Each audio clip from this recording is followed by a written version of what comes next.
के क्लास में हम लोग पढ़ेंगे प्रीवियस ईयर क्वेश्चन इंग्लिश का, और इंग्लिश के वैसे क्वेश्चंस के बारे में पढ़ेंगे जो प्रीवियस ईयर से एग्जामिनेशन में पूछे गए हैं बिहार बोर्ड के द्वारा। और ये शॉर्ट टाइप क्वेश्चन आंसर है। क्या है? Short type question answer.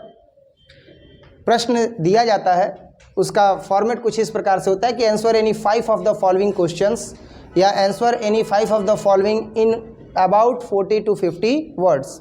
40 से 50 शब्दों में किन्हीं 5 प्रश्नों के उत्तर देने होते हैं, और एक प्रश्न जो होता है वो कितने नंबर का होता है? 2 नंबर का। यानी हम ये कह सकते हैं कि अगर आप ये PDF कंप्लीट कर लेते हो तो 10 नंबर का काम हो जाएगा। समझ में आया?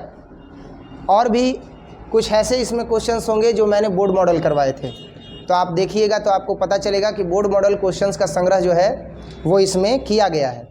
अब देखा जाए, ज़्यादा समय न लेते हुए स्टार्ट करते हैं कि वो कौन सा क्वेश्चन है जो पूछा गया है बिहार बोर्ड के द्वारा प्रीवियस ईयर एग्जामिनेशन में। क्लियर है? तो देखते हैं। सबसे पहला जो क्वेश्चन है वो है कि what is civilisation in the real sense of term. What is civilisation? Civilisation क्या है in the real sense of टर्म, वास्तविक पदों के भाव में। वास्तविक पद के भाव में, रियल सेंस ऑफ टर्म में सिविलाइजेशन क्या है, सभ्यता क्या है। Civilisation in real sense of term, सभ्यता वास्तव में होती है consist not in multiplication wants but in the deliberate and voluntary restrictions of want. यानी हम यहाँ ये कह सकते हैं कि civilisation in real sense of term, civilisation जो है वो वास्तविक टर्म में होती है। तो क्या होती है भाई?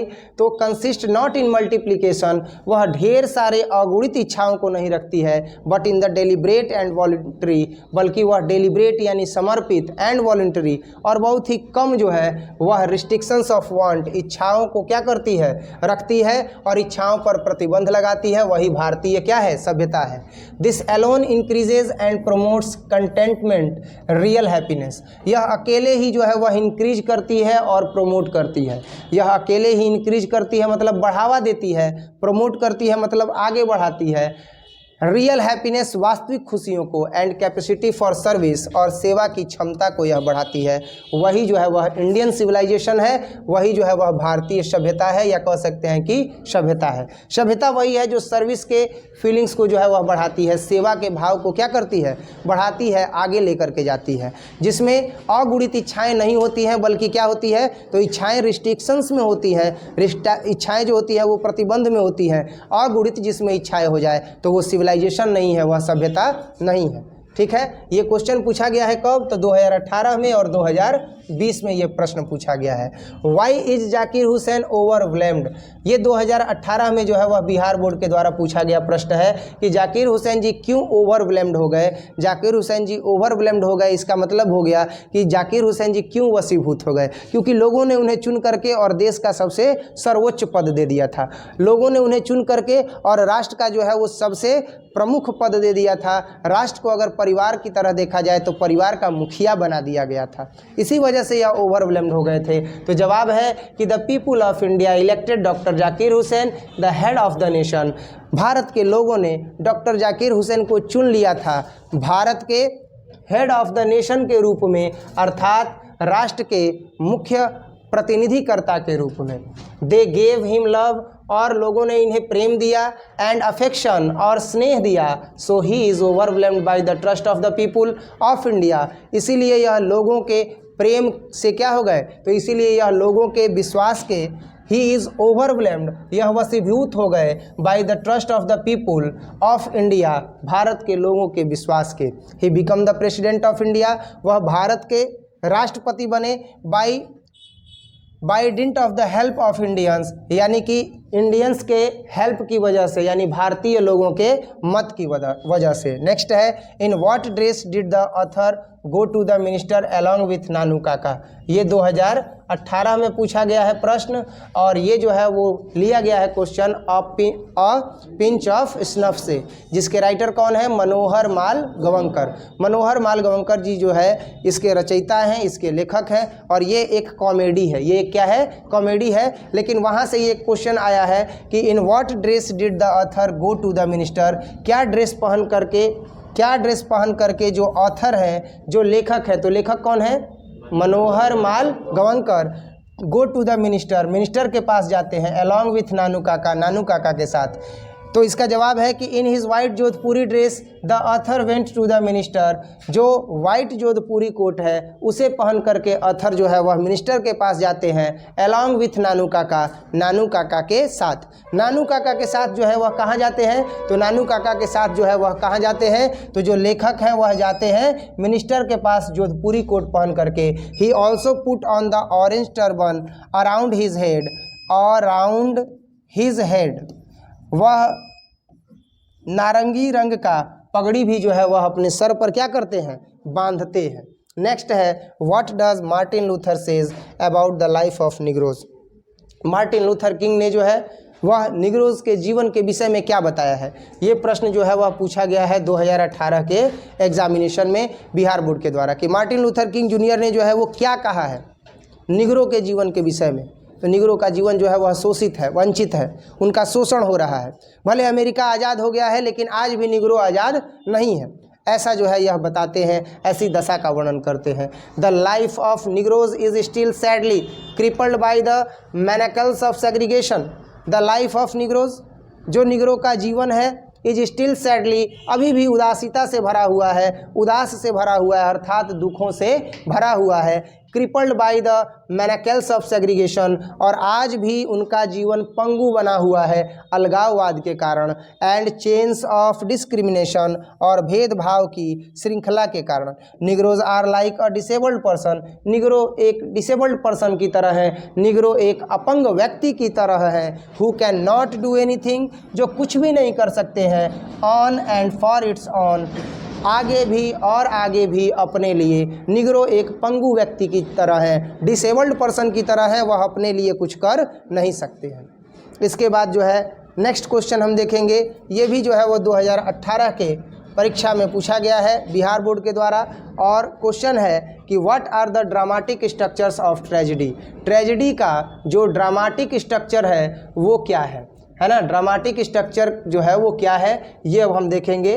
तो ड्रामेटिक स्ट्रक्चर का मतलब समझते हो आप? ड्रामेटिक स्ट्रक्चर मतलब ड्रामा करने के लिए और उसमें ट्रेजेडी दिखाने के लिए क्या क्या जो है वो स्ट्रक्चर होता है। तो पहले तो क्राइसिस होता है भाई, आपदा को दिखाया जाता है, डिनाउमेंट को दिखाया जाता है, कॉम्प्लिकेशंस को दिखाया जाता है, कठिनाइयों को दिखाया जाता है, उन सब के बारे में यहाँ पर बताएंगे। तो the dramatic structures of a tragedy are known as exposition.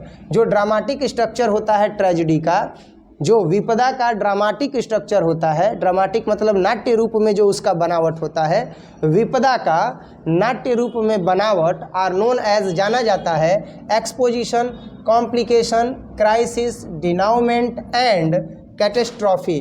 इसके द्वारा जो है वह जाना जाता है। एक्सपोजिशन का मतलब क्या होता है? उजागर करना। अगर कोई घटना घटित हो गई तो उसको क्या किया जाएगा? उजागर किया जाएगा। कॉम्प्लिकेशन यानी कठिनाइयों को बताया जाएगा। क्राइसिस यानी उस समय जो विपदा हुई है उसको बताया जाएगा। डिनाउमेंट, डिनाउमेंट का मतलब हो गया कि कह सकते हैं कि उस समय के परिवेश को दर्शाया जाएगा। एंड कैटेस्ट्रॉफी, और कैटेस्ट्रॉफी यानी विस्मय परिस्थितियों को दिखाया जाएगा।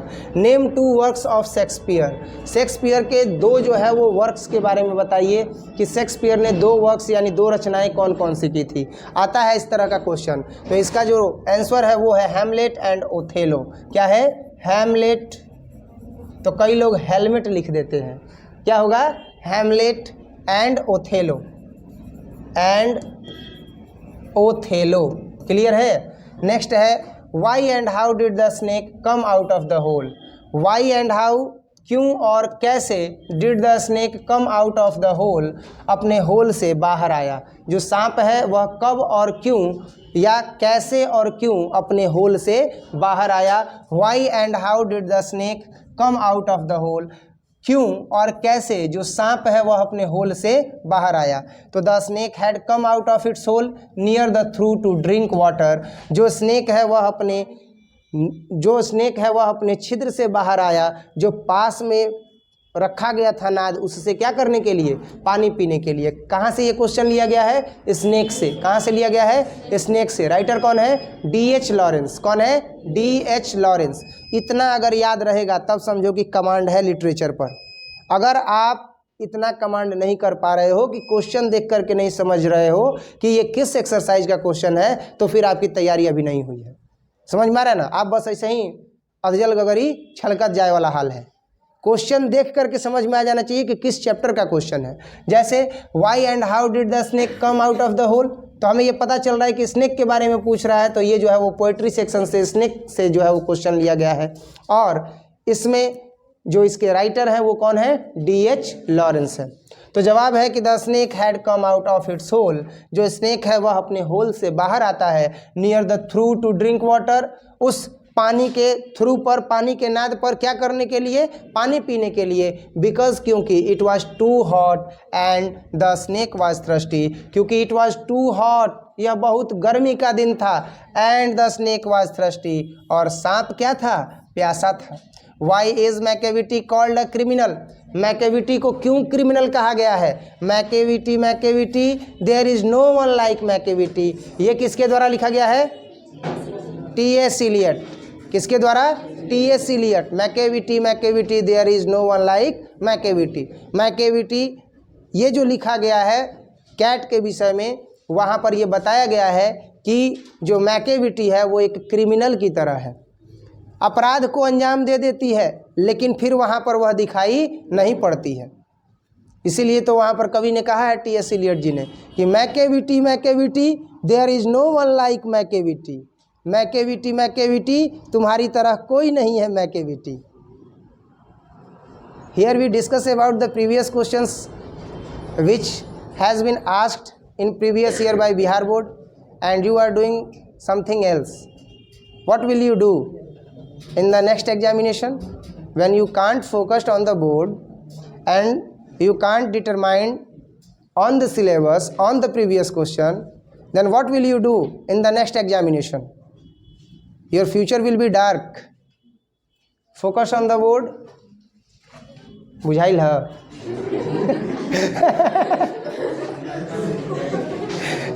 बुझाइल है? तो देखा है ने भोजपुरियो आवेला। Why is Macavity called a criminal, Macavity को क्यों क्रिमिनल कहा गया है, क्यों अपराधी कहा गया है? Macavity is called as criminal, Macavity को एक अपराधी की तरह कहा गया है, because it defies the law and indulge in activity of criminal nature, क्योंकि यह संलिप्त है। यह संलिप्त किस में है? तो यह संलिप्त है क्रिमिनल के जैसे एक्टिविटी में, क्रिमिनल के जैसे गतिविधियों में, यह नियमों को तोड़ देती है, इसीलिए इसे जो है वह क्या कहा गया है? क्रिमिनल कहा गया है। और इस तरीके से हमने इसके आंसर को दे दिया। नेक्स्ट है कि why did our ancestor dissuaded us from luxuries and pleasures, हमारे जो एंसेस्टर्स हैं, हमारे जो पूर्वज हैं, हमारे जो पूर्वज हैं, उन्होंने हमें क्यों डिसयूडेड कर दिया, जुदा कर दिया लग्जरी से और प्लीजर से। लग्जरी से और प्लीजर से मतलब आनंद से और विलासिता से। आनंद और विलासिता से हमारे पूर्वजों ने हमें क्यों अलग कर दिया? तो इसका जवाब है, ये 2019 में पूछा गया है प्रश्न, और ये भी लिया गया है कहाँ से? Indian civilisation and culture which is written by Mahatma Gandhi. तो वहाँ से लिया गया है। क्यों लिया गया था भाई? ये प्रश्न यहाँ पर जो है वो, यहाँ पर जो पूछा गया है वो, इसमें क्या पूछा गया कि लग्जरी से और प्लीजर से हमें क्या किया गया है? अलग कर दिया गया। और ये किया गया किसके द्वारा? हमारे पूर्वजों के द्वारा। तो क्यों किया गया? पूर्वजों के द्वारा लिए गए फैसले तो हमेशा सही ही होते हैं, लेकिन आधुनिकता में आकर के जब हम उन फैसलों की तुलना करने लगते हैं तो हमें लगता है कि उन्होंने उस समय गलती कर दिया है कि नहीं। पूर्वज ने पता चला कि 1 बीघा जो है वो खेत रोड पर था, बेच दिया, और बाद में आज के समय में, आधुनिक समय में अब हम सर पीट रहे हैं कि पगला गेल रहन कि 1 बीघा खेत रोड पर रहा, क्या कर देहलन? बेच देहलन, एकदम बुर्बक रहन। लेकिन उस समय में अगर देखोगे तो पता चलेगा ओ रोड था, मतलब कि यहाँ से यातायात नहीं जा रहा था, लेकिन बैलगाड़ी वगैरह जा रहा होगा, घोड़ा से लोग जा रहे होंगे उस समय में। तो घोड़ा से जा रहे होंगे तो जितना भी फसल होगा, राहगीर रुकते होंगे तो फसल क्या हो जाता होगा? खराब हो जाता होगा। और जो अंदर खेत है सिवान में वो सुरक्षित है, तो वो सोचे होंगे कि इससे कुछ उपज ही नहीं रहा है तो इसको क्या कर दिया जाए? बेच दिया जाए। और लेकिन आज का समय कहता है कि रोड पर अगर 1 बीघा हो तो बाप रे बाप करोड़पति है कि नहीं? समझ में आ रहा है? तो जो पूर्वजों का लिया गया फैसला होता है वो हमेशा क्या होता है, सही होता है। लेकिन हम आधुनिकता में पढ़ करके उनके फैसले को क्या करते हैं, चुनौती देते हैं कि उस समय का लिया गया फैसला ये गलत है। खैर देखते हैं कि उन्होंने हमें लग्जरी और प्लीजर से क्यों दूर रखा था। आवर एंसेस्टर्स ऑब्जर्व दैट, हमारे पूर्वजों ने यह ऑब्जर्व किया था कि, हमारे पूर्वजों ने यह अवलोकन किया था कि, यह विवेचन किया था कि, यह ध्यान दिया था कि that a man is not necessarily happy because he is rich, एक आदमी केवल इसलिए खुश नहीं होता है कि वह धनी है, एंड और a man who is poor is unhappy, या जो गरीब होता है वह दुखी होता है। यानी कहने का मतलब यह है कि एक आदमी जो खुश है ऐसा नहीं है कि वह धनी है, और या एक आदमी हु इज़ पुअर जो गरीब है इज़ अनहैप्पी, वह दुखी है। The rich are often seen to be unhappy, जो धनी लोग होते हैं वह प्रायः दुखी प्रतीत होते हैं। जो धनी लोग होते हैं वो क्या होते हैं, दुखी प्रतीत होते हैं। लेकिन हम लोग जो है वह दुखी प्रतीत नहीं होते। हम भी गरीब आदमी हैं, है कि नहीं? हम लोग दुखी प्रतीत होते हैं। पता चला कि धीरज सर के तबीयत खराब हो गई तो 9 दिन कोचिंग बंद हो गई, भैया फिर ओकरा के पढ़ावल जाई, कोनो दिक्कत नहीं है, कोनो टेंशन नहीं है। अब पता चलल कि हम धनी बानी, ले ले बानी लोन दबा के, एकदम करोड़ रुपया लोने में चलता हमार बिजनेस, दिखाओ तनी सोसाइटी के एकदम पूरा एकदम पही रोड के खूब बढ़िया से कि एकदम हमारा कहें बाटे। लेकिन जहाँ 9 नहीं 10 दिन बीमार पड़ गई नी, अब बिजनेसवा खाली 10 दिन खातिर बंद हो गई, तो बैंक वाला दरवाज़ा खटखटाई, टक टक ट्रिंग ट्रिंग, हाँ कौन, तबीयत खराब है, कुछ नहीं, हमको हमारा किस्त चाहिए। तो महीना दिन में जो लाख रुपया किस्त भर रहा है वो टेंशन में होगा कि नहीं होगा? अरे भैया हम फकीर आदमी, हमारे पास कुछ नहीं है, जहाँ मन वहाँ टहल देंगे। आज जो बड़ा बड़ा आदमी है सोने का चेन पहनने वाला, रात को 8 बजे रोड पर टहल देगा, 6 बजे दुबक जाता है घर में। दुबकता है कि नहीं दुबकता है? देखे नहीं हो जी, 6 बजे जो बड़ा बड़ा आदमी होता है क्या हो जाता है, घर में घुस जाता है, बाहर नहीं निकलता है, क्योंकि उसने इस तरह का काम किया है कि वो डरता है कि हम बाहर नहीं निकलेंगे। समझ में आ रहा है? तो हमारे पूर्वजों ने कोई गलत नहीं कहा है, पूर्वजों ने सही कहा है कि जो धनी लोग हैं ऐसा नहीं है कि वह खुश हैं, और जो गरीब लोग हैं वह दुखी हैं। गरीब व्यक्ति तो बहुत ज़्यादा खुश रहता है, दिन भर मेहनत करता है, कमाता है, खाता है, आराम से सोता है कि नहीं सोता है? तो यही चीज़ यहाँ पर बताया गया है कि the rich are often seen to be unhappy, प्रायः ऐसा देखा गया है कि जो धनी लोग होते हैं वह दुखी होते हैं, and the poor to be happy, और जो गरीब होते हैं वो क्या होते हैं, खुश होते हैं। ऑब्जर्विंग ऑल दिस, और इन सब चीज़ों को ऑब्जर्व करने के बाद, our ancestor dissuaded us from luxuries, हमारे जो पूर्वज हैं उन्होंने हमें लग्जरीज से क्या कर दिया, अलग कर दिया, जुदा कर दिया, और आनंदों से भी क्या कर दिया, जुदा कर दिया। दे वर परफेक्टली राइट इन दियर ऑब्जर्वेंस, वे लोग परफेक्टली राइट हैं, पूर्ण रूप से सही हैं, इन दियर ऑब्जर्वेंस, अपने अवलोकन में, अपने अवलोकन करने में वे लोग क्या हैं, जो पूर्वज हैं वो बिल्कुल सही हैं, एंड एक्शन, और अपनी क्रिया से भी सही है। अगला क्वेश्चन है जो पूछा गया है 2019 और 2021 में। क्या पूछा गया है भाई कि how did Sebbai's father react to the teachers complaining, teachers की शिकायत पर जो सेब्बई के पिताजी हैं वो कैसा रिएक्ट करते हैं। कहाँ से ये लिया गया question? The artist, the artist के जो लेखक हैं वो कौन है, सिगा नोइया, याद है? बहुत बढ़िया, शाबाश। इंग्लिश का बुक दे दो जल्दी। इंग्लिश का बुक है किसी के पास? नहीं है, केवल प्रीवियस ईयर क्वेश्चन डिस्कस करने आए थे, और भी कुछ क्वेश्चंस पूछते हैं ना। चलो ठीक है, बढ़िया है, यही चीज़ होना चाहिए। जब आप क्वेश्चन देख करके चैप्टर का अनुमान लगा सकते हो, इसका मतलब कि आपका कमांड है, बढ़िया है। How did Sebbai's father react to the teachers complaining, teachers की शिकायत पर जो सेब्बई के पिताजी हैं वो किस प्रकार रिएक्ट करते हैं। Sebbai's father reacted to the teachers complain, Sebbai के पिताजी जो हैं वह शिक्षक के कंप्लेन पर रिएक्ट करते हैं, प्रतिक्रिया देते हैं। व्हेन ही न्यू, जब वह जानते हैं, Sebbai's which was reported by Sebbai's teacher, कि सेब्बई की शिकायत की गई है सेब्बई के पिता, सेब्बई के शिक्षक से।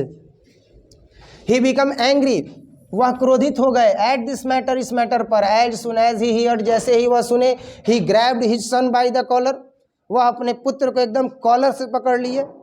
ही grabbed his son by collar, collar से पकड़ लिए, and gave him a sound beating, और उसे साउंड बीटिंग देने लगे, उसे चिल्लाने लगे, उसके ऊपर चिल्लाने लगे, डांटने लगे।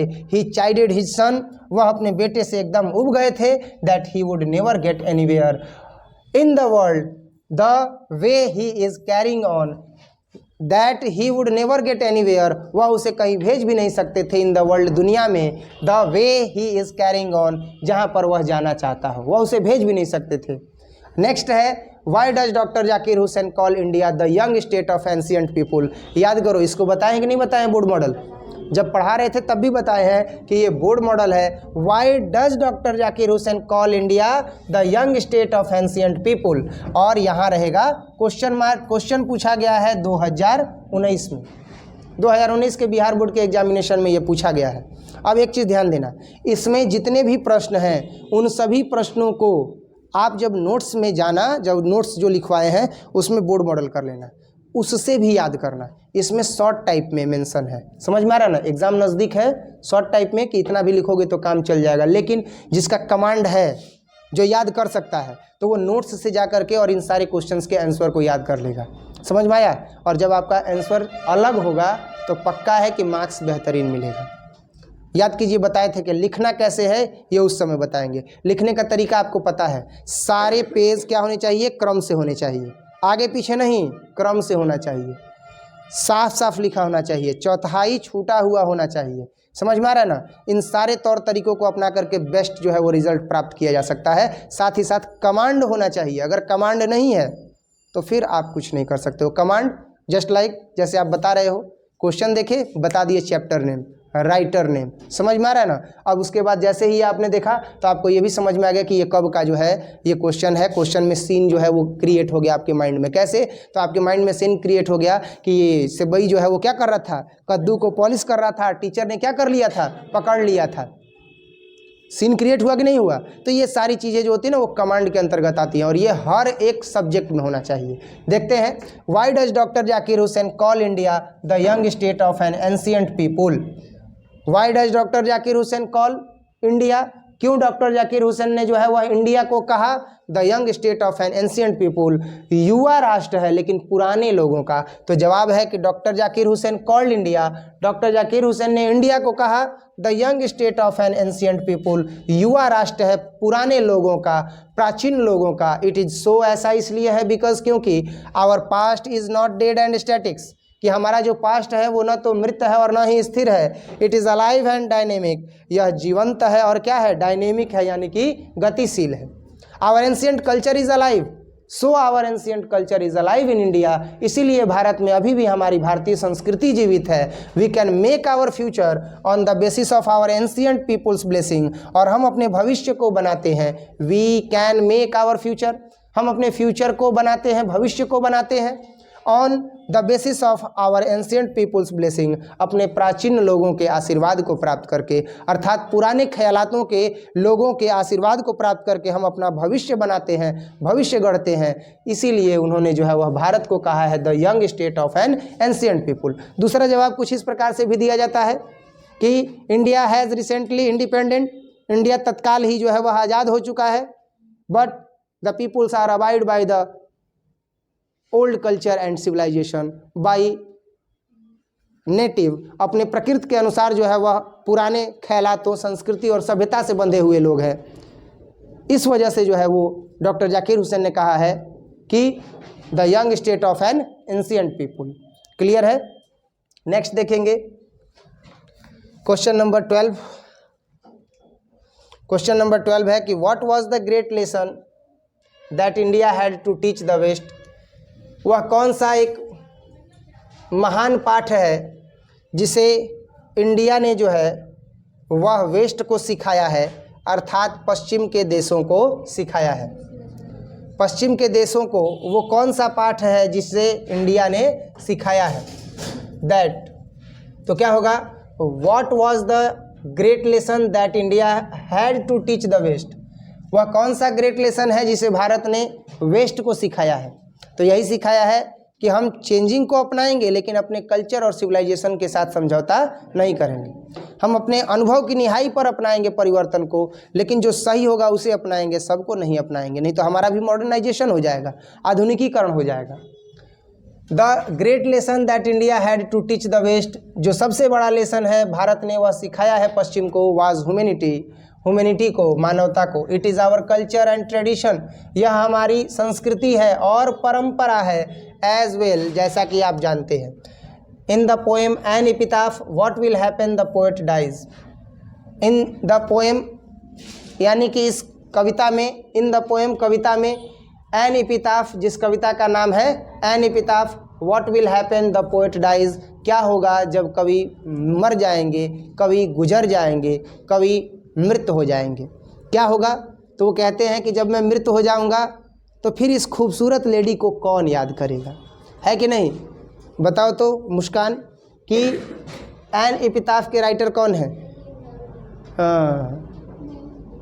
वाल्टर डेला मेयर, है ना, वाल्टर डेला मेयर, वाटर डेला मेयर। इसको याद करवाए थे, वाटर में ढेला मारे, याद कराए थे कि नहीं। कहाँ तुम पहुँच जा रही हो। The memory of the beautiful lady of the western country is alive. The memory of the beautiful lady, खूबसूरत महिला की जो यादें हैं, ऑफ द वेस्टर्न कंट्री जो पश्चिमी देश की है, इज अलाइव वह जीवित है। In the heart of the poet यानी कि कवि के हृदय में। व्हेन ही डाइज, और जब वह मृत हो जाएंगे, nobody will every think of her, तो कोई भी व्यक्ति जो है वो उनके बारे में सोचेगा नहीं, कोई भी व्यक्ति उनके बारे में नहीं सोचेगा जब वह मृत हो जाएंगे। इस कविता में ऐसा बताया गया है। नेक्स्ट है कि why is Macavity termed a criminal, Macavity क्यों एक अपराधी के रूप में बदल गई, मैकेविटी क्यों एक अपराधी के रूप में, क्रिमिनल के रूप में बदल गई। तो जवाब है कि Macavity is termed a criminal, Macavity एक अपराधी के रूप में बदल गई because he commits all sorts of crime, क्योंकि वह सभी प्रकार के अपराधों को क्या करती है, कमिट्स कर देती है, करने का जो है वह प्रण ले लेती है। हर अपराध के पीछे उसी का हाथ होता है।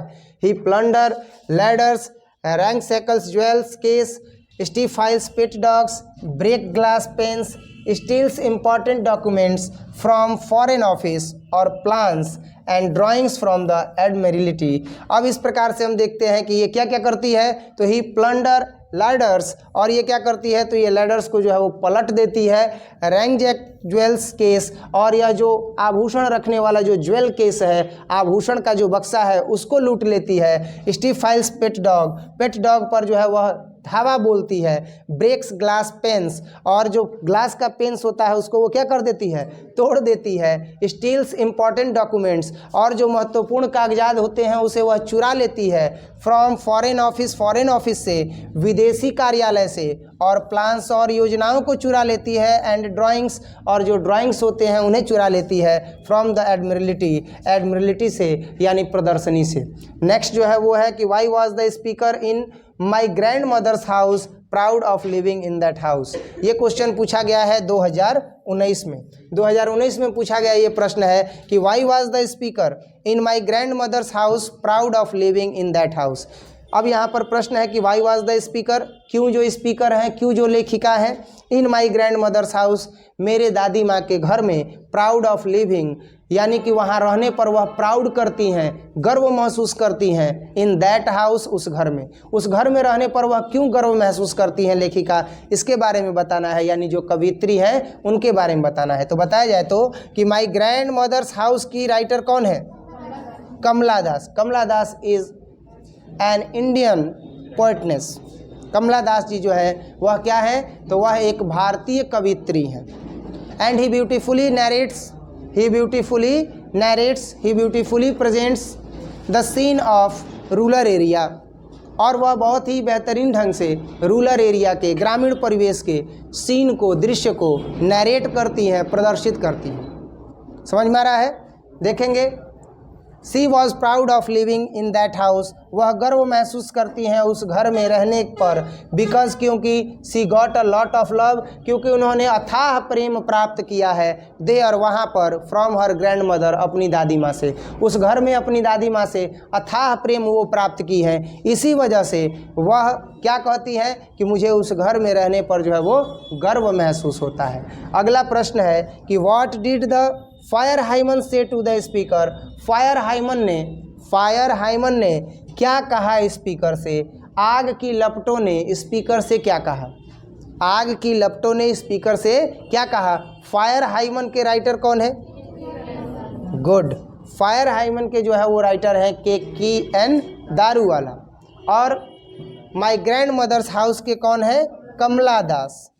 ठीक है, तो what did the fire hymen say to the speaker, आग की लपटों ने स्पीकर से क्या कहा। जवाब है कि the fire hymn said to the speaker, fire hymn जो है, आग की लपटें जो हैं वह स्पीकर से कहती है that he have forgiven him, कि वह उन्हें माफ़ कर रही हैं, and now it is taken, लेकिन अब उन्हें लेना होगा ओथ, शपथ को, टू ओवरलुक एंड पैराडॉन हिम, कि अब वह उसे ओवरलुक कर देंगे, अनदेखा कर देंगे, पैराडॉन कर देंगे उसे, दिस टाइम, उस समय, for the sign he committed, जिस समय उन्होंने पाप किया है, अर्थात अपने बच्चे को क्रिश्चियन होते हुए भी आग की लपटों में दे दिया है।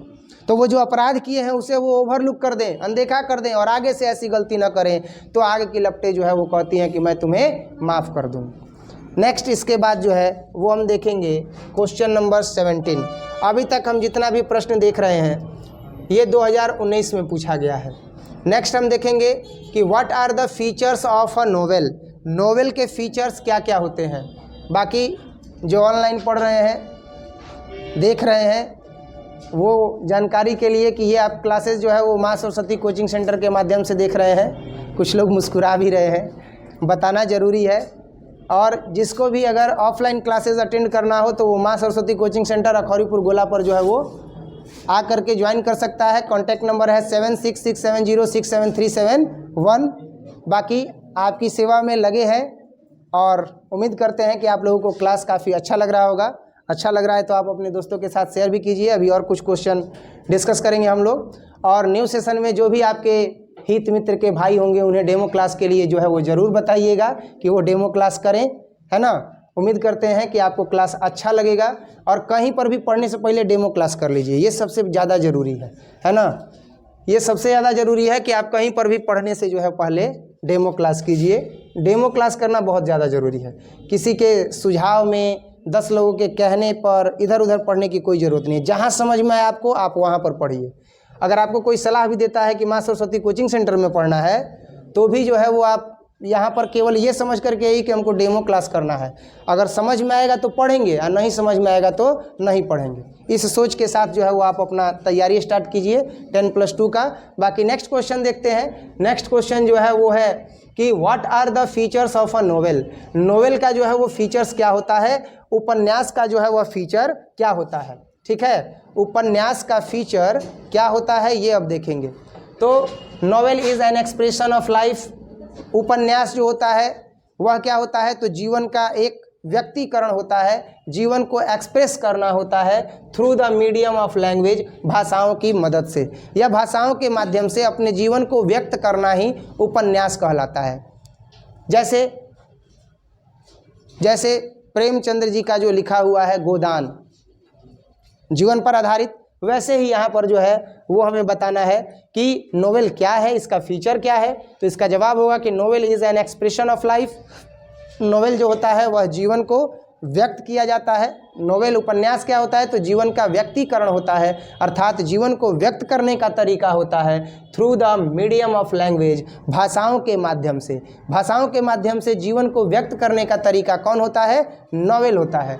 Novels are a combination of, novels जो होता है वो कॉम्बिनेशन होता है ऑफ इमेजिनेशन, कल्पनाओं का, एंड इंटेलेक्ट और बुद्धिमताओं का, दैट एक्सप्रेस लाइफ, जो जीवन को व्यक्त करता है in the form of a story, एक कहानी के रूप में। नोवेल क्या होता है, तो जीवन में आए हुए उतराव और चढ़ाव को जो है वह एक कहानी के माध्यम के रूप में क्या करता है, व्यक्त करता है। They show motives and influence, वह अपने मोटिव्स को शो करता है, वह अपने उद्देश्य को शो करता है। एंड इन्फ्लुएंस, और वह प्रभाव डालता है, विच गवर्न ह्यूमन लाइफ, जो मानवीय जीवन पर शासन करता है, अर्थात मानवीय जीवन पर प्रभाव डालने में सफल हो जाता है।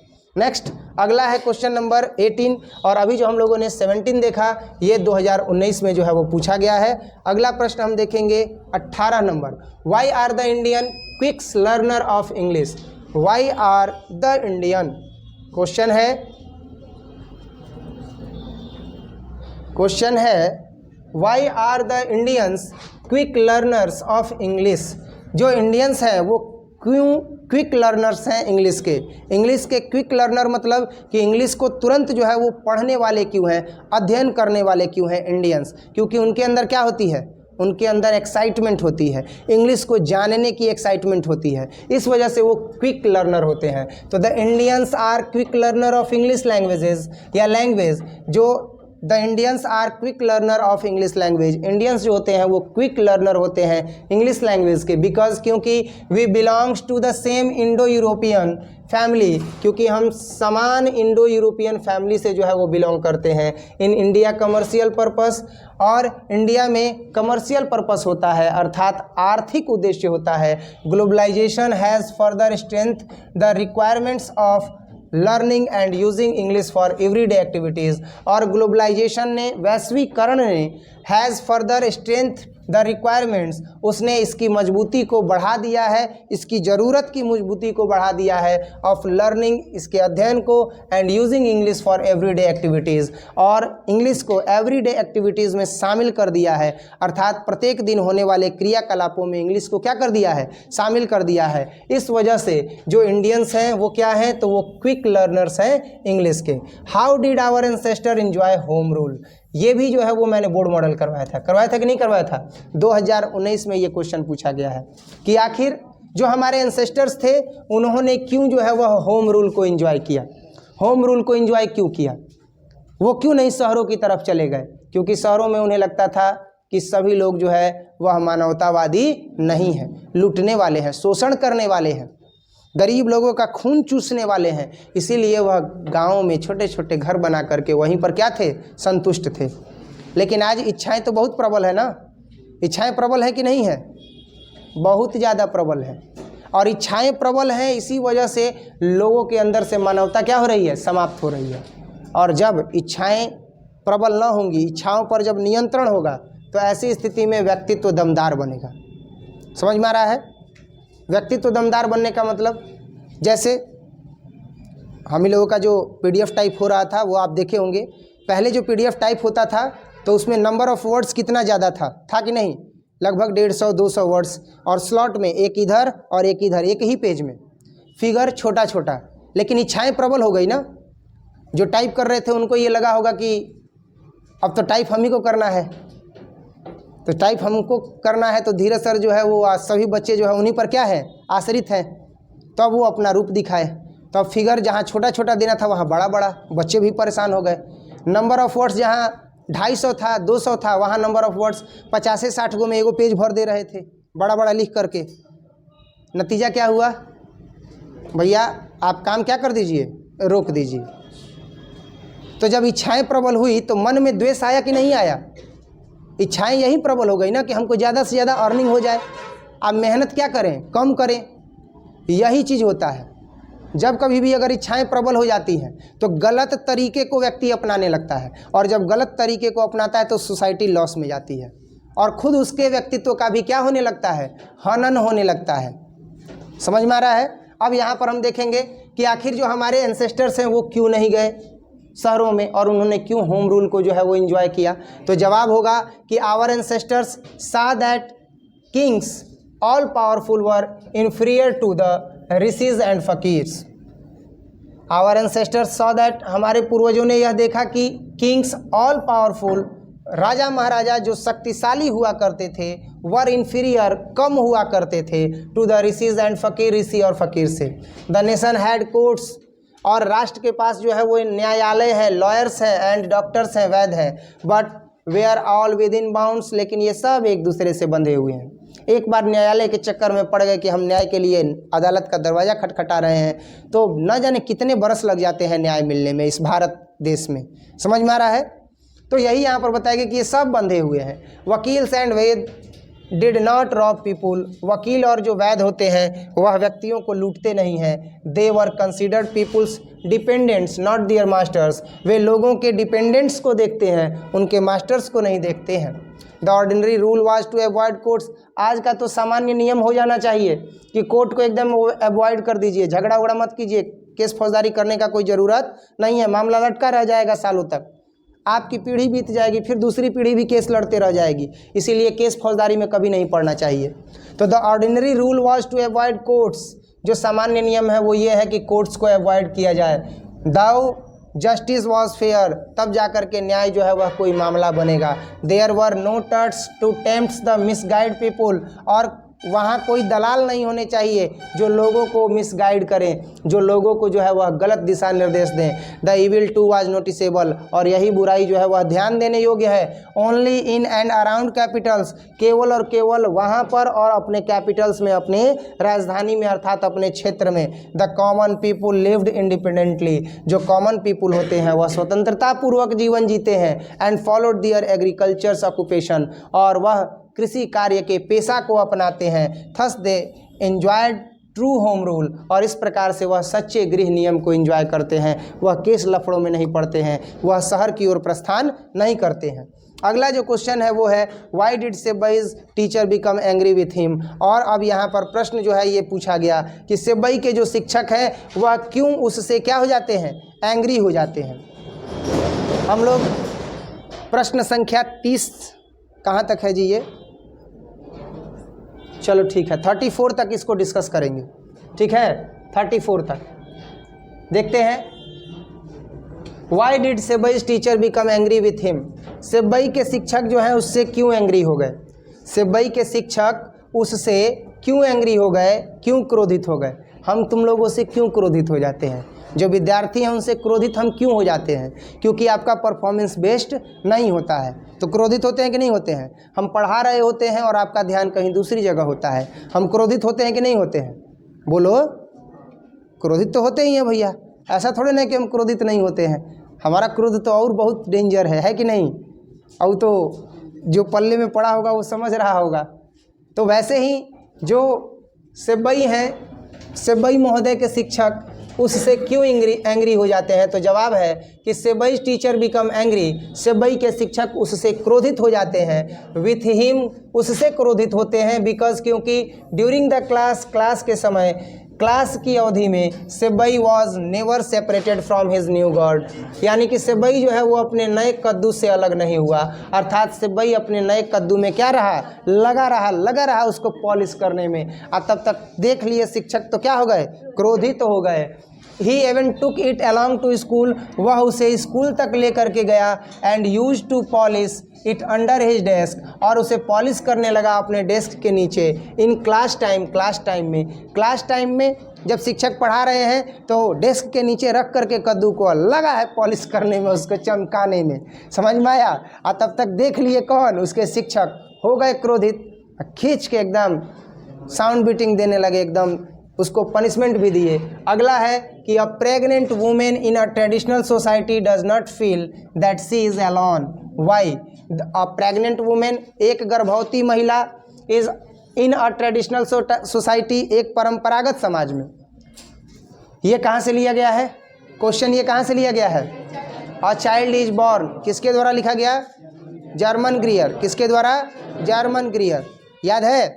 अ चाइल्ड इज बॉर्न से लिया गया है ये क्वेश्चन। और आप देख सकते हो कि क्या आप एक चैप्टर याद करके इंग्लिश में आगे बढ़ सकते हो। अभी एक्सप्लेनेशन भी है, इसका अभी एक्सप्लेनेशन भी है। ये बुक से जितना क्वेश्चन आता है ना वो सारा तरीका बता रहे हैं, जिसमें अभी हम लोग शॉर्ट टाइप क्वेश्चन आंसर देख रहे हैं, जो कितने नंबर का आता है, 10। इसके बाद आपको एक पीडीएफ जिसमें सारा एक्सप्लेनेशन 2009 से लेकर के 2022 तक जितना एक्सप्लेनेशन आया है सब। स्टोरी ऑफ इंग्लिश का क्वेश्चन हम लोगों ने देख लिया, उसका PDF कल ग्रुप में सेंड कर दिए हैं। बाकी आज हम लोग बुक से रिलेटेड 100 मार्क्स प्रोज और पोएट्री से रिलेटेड जो क्वेश्चन आता है वो देख रहे हैं। इसके बाद आएगा एक्सप्लेनेशन, तो एक्सप्लेनेशन का एक PDF कंप्लीट PDF दे देंगे, समझ में आया। और याद तो करना ही पड़ेगा, और एक चैप्टर याद करोगे तो नहीं होगा, सबसे मास्टर स्ट्रोक होगा यही देखो। बाकी जो नोट्स में बोर्ड मॉडल करवाए हैं उसको देखो, समझ में आ रहा है ना, तब जा कर के कमांड करोगे तो बेहतरीन नंबर आएगा। अब बाकी सुप्रिया सोच रही है कि कितना पढ़ल जाई, ओहो पढ़े के तो पढ़बे न करी, आए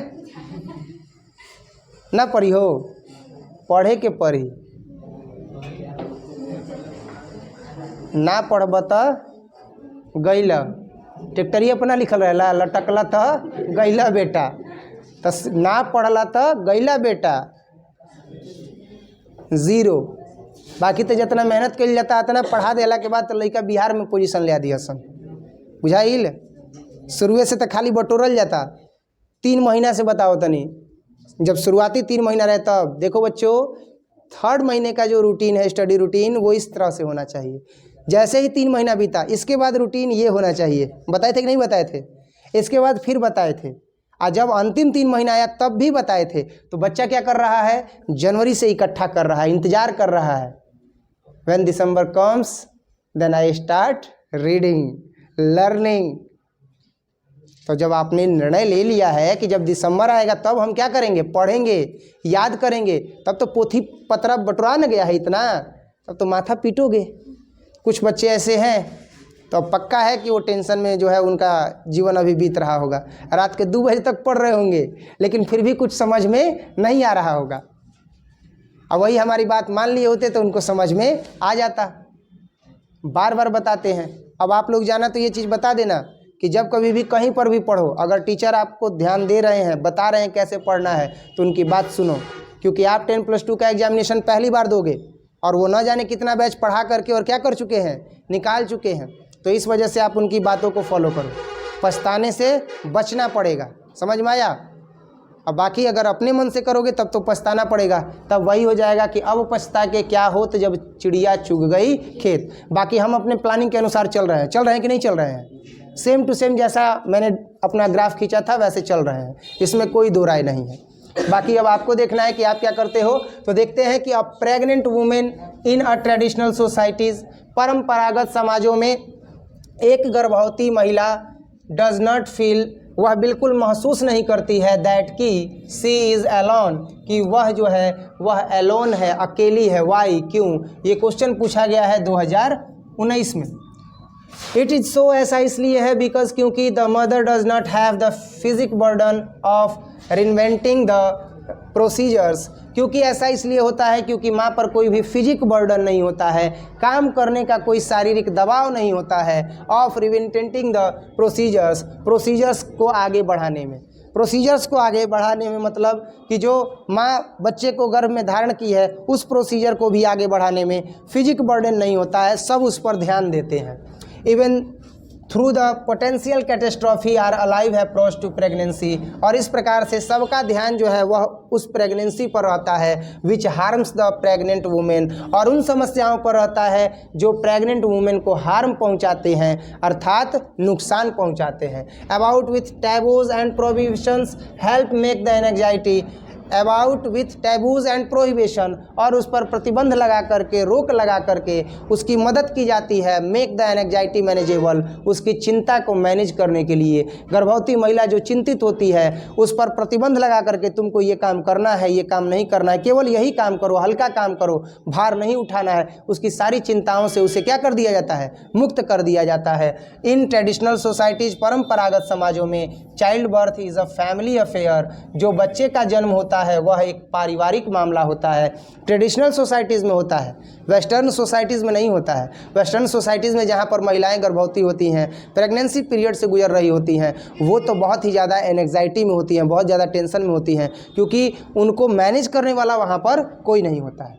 पर धीरे धीरे अब वहाँ पर भी ये सारी चीज़ें हो रही हैं। तो यही चीज़ यहाँ पर बताया गया कि ट्रेडिशनल सोसाइटीज़ में जो चाइल्ड बर्थ होता है वो एक फैमिली अफेयर होता है। Next, why were the intellectual in India restless, जो बुद्धिजीवी हैं, इंटेलेक्चुअल हैं इंडिया में, वो क्यों बेचैन है, क्यों रेस्टलेस है? तो इसका जवाब है कि the intellectual in India were disappointed with the British rule, जो इंटेलेक्चुअल्स हैं, जो बुद्धिजीवी हैं, वह रेस्टलेस है, वह बेचैन है। क्यों? क्योंकि वहाँ पर ब्रिटिश रूल जो है वह शासन कर रहा है, अंग्रेजी शासन जो है वहाँ पर है। Because they were not happy, क्योंकि वह खुश नहीं है। To live a life of slavery, दास्ता के बेड़ियों में जीवन को जी करके।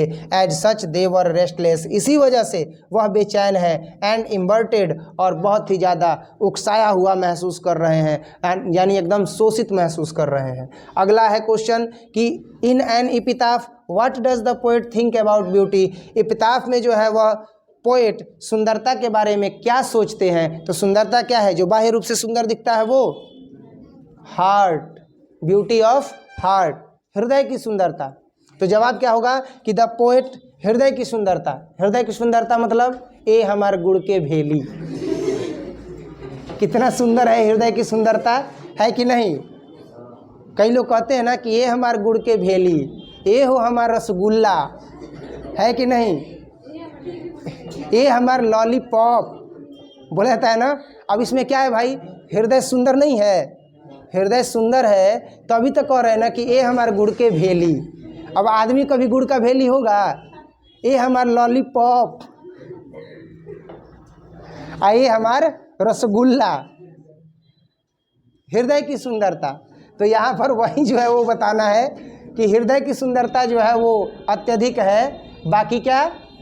हृदय की सुंदरता अत्यधिक है, जो शारीरिक सुंदरता है वो कोई मायने नहीं रखती है। तो in an epitaph what does the poet think about beauty, कवि जो है वह ब्यूटी के बारे में क्या सोचते हैं? एपिटाफ कविता में ये बताना है। The poet think about the beauty, जो पोएट है वह सुंदरता के बारे में सोचते हैं। दैट की इट इज़ शॉर्ट लिव्ड, कि यह बहुत ही कम समय के लिए होती है। सुंदरता बहुत कम समय के लिए होती है। अभी हम ही हैं, अब पता चला कि जो है ये फूला फूला गाल है, और जहाँ अगर बूढ़े हो गए लटक जाएगा, नहीं लटक जाएगा, और दांत टूट जाएगा तो पाकुर पाकुर पूरा अब खूब हम नहीं बोलेंगे जी, अब खूब हम का बहू ठीक बना ना, होता है कि नहीं होता है? हम बोल सकते हैं बूढ़े व्यक्ति की तरह, नहीं होता कि नहीं बोला जाता है अब खूब हम का ठीक बड़ा ना, हाँ ठिट्टे बानी। अभी युवा हैं तो क्या बोल रहे हैं? बोल रहे हैं शुभम ठीक ठाक हो ना? हाँ ठीक है, चलो बढ़िया है, मन लगा के पढ़ाई करो। तो ये जो सुंदरता है, दांत टूट जाएगा, गाल पचक जाएगा, लटक जाएगा, तो ये काम नहीं आएगा। काम क्या आएगा? हृदय की सुंदरता। हृदय सुंदर होना चाहिए। हृदय सुंदर कब होता है? जब उसमें दयालुता का भाव होता है, ईमानदारी का भाव होता है, वफादारी का भाव होता है, समर्पण होता है।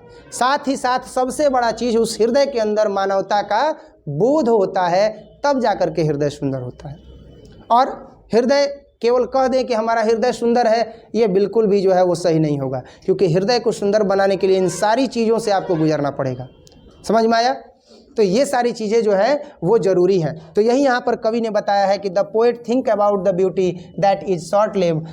कवि जो है वह सुंदरता के बारे में सोचते हैं कि यह तो शॉर्ट लिव्ड है, बहुत कम समय के लिए सुंदरता होती है। एंड विल डिसअपेयर, और यह तुरंत गायब हो जाएगी। वन डे और अदर, एक दिन या किसी अन्य दिन। आज के क्लास है क्वेश्चन कि why does the poet call Macavity a mystery cat, कवि ने क्यों कहा है मैकेविटी को एक मिस्ट्री कैट, एक रहस्यमयी बिल्ली?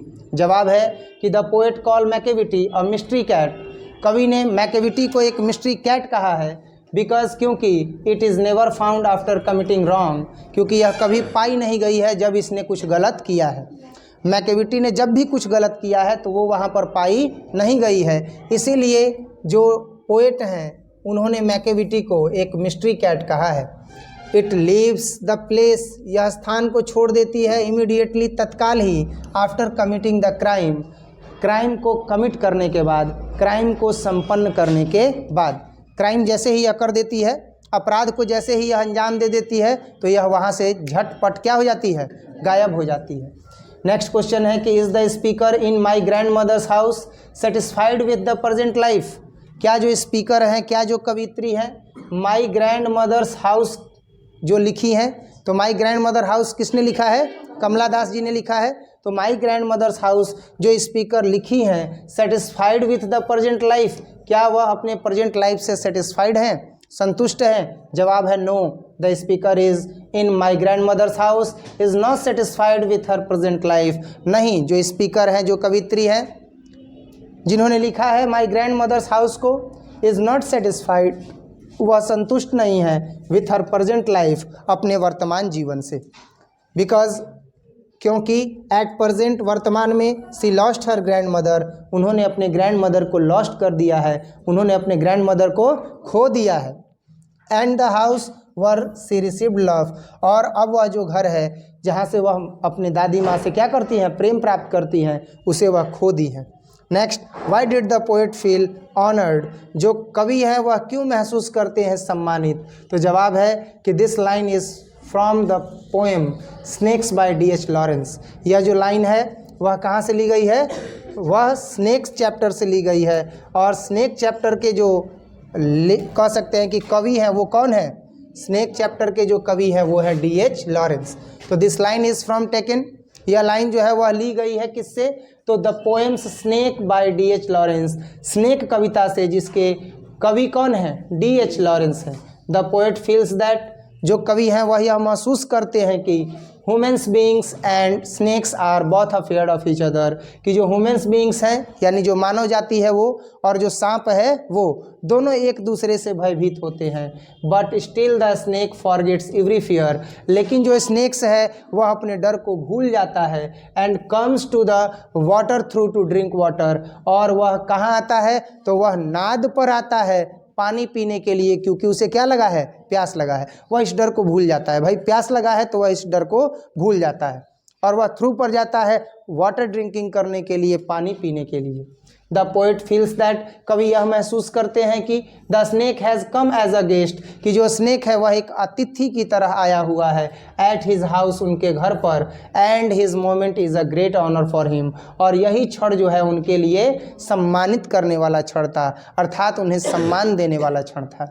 अगला है कि what conditions prevail in the woods, क्या कंडीशंस जो है वो वुड में क्या हो गई हैं? तो क्या कंडीशंस हैं जो वुड्स में जो है वो प्रिवेल हो गई हैं, यानी कि वुड्स में जो है वो क्या हो गई हैं? निहित हो गई हैं। तो ये लाइन जो लिया गया है वो लिया गया है ideas that have helped Mankind, विचारे जिन्होंने मानव जाति की मदद की। और इस पाठ के, इस लेसन के जो राइटर है वो कौन है? Bertrand Russell. कौन है? Bertrand Russell. This line is from the chapter ideas that have helped Mankind, और यह जो लाइन है वह ली गई है ideas that have helped Mankind से बाय बर्ट्रैंड रसेल, जो लिखा गया है किसके द्वारा? बर्ट्रैंड रसेल के द्वारा। द राइटर सेज दैट, जो कवि है, जो लेखक हैं वह कहते हैं कि life in the woods is very miserable, जो वुड्स में जीवन होता है, जो जंगलों में जीवन होता है, इज़ वेरी माइजरेबल, वह काफ़ी दयनीय होता है। बिकॉज, क्योंकि to subsist there is very tough, क्योंकि वहाँ रहना जो है वह काफ़ी टफ होता है, काफ़ी जो है वह संघर्षपूर्ण होता है। जंगल में जीवन जीना आसान होता है क्या? जंगल में जीवन जीना जो है वह संघर्षों से भरा होता है। बारिश होने लगेगी तो बड़ा बड़ा जो पत्ता होता है पेड़ों का, उन पत्तों को लेकर के अपने आप को ढकना पड़ता है, मड़ई डाल करके रहना पड़ता है। जैसे पहले हमारे पूर्वज जिंदा रहते थे अपने जीवन शैली को अपना करके, वैसी जीवन शैली में अगर आपको और हमको कह दिया जाए तो हम लोग परेशान हो जाते हैं। हो जाते हैं कि नहीं हो जाते हैं? आज अगर लाइट कट जाए तो हम परेशान हो जाते हैं, मोबाइल का डाटा ख़त्म हो जाए तो हम परेशान हो जाते हैं, घर सर पर उठा लेते हैं कि जल्दी से रिचार्ज कीजिए, जल्दी से रिचार्ज कीजिए। और रिचार्ज करना पड़ता है, सुबह से इग्नोर करते करते दोपहर में, या दोपहर को भी इग्नोर करते करते शाम तक ज़रूर रिचार्ज हो ही जाता है। तब जा कर के सांस में सांस आता है, ओह अब जा कर के मोबाइल क्या हो गया? रिचार्ज हो गया। यानी विदाउट डाटा हम जो है रहना ही नहीं चाहते हैं। तो जंगलों में जो है वो जीवन जीना, वहाँ जो है वो कंसिस्टेंसी बनाना जो है वो काफ़ी टफ है, वहाँ सबसिस्ट करना काफ़ी टफ है। The miserable condition during the winter, और सबसे दयनीय स्थिति तो जंगलों में जाड़े में आती है। एंड मानसून सीजन, और मानसून के सीजन में आती है, अर्थात जब वर्षा ऋतु होती है तब आती है। So they have to search caves for their safety, इसीलिए वह अपनी सुरक्षा के लिए केव्स में जाते हैं, अर्थात किस में चले जाते हैं? गुफाओं में चले जाते हैं।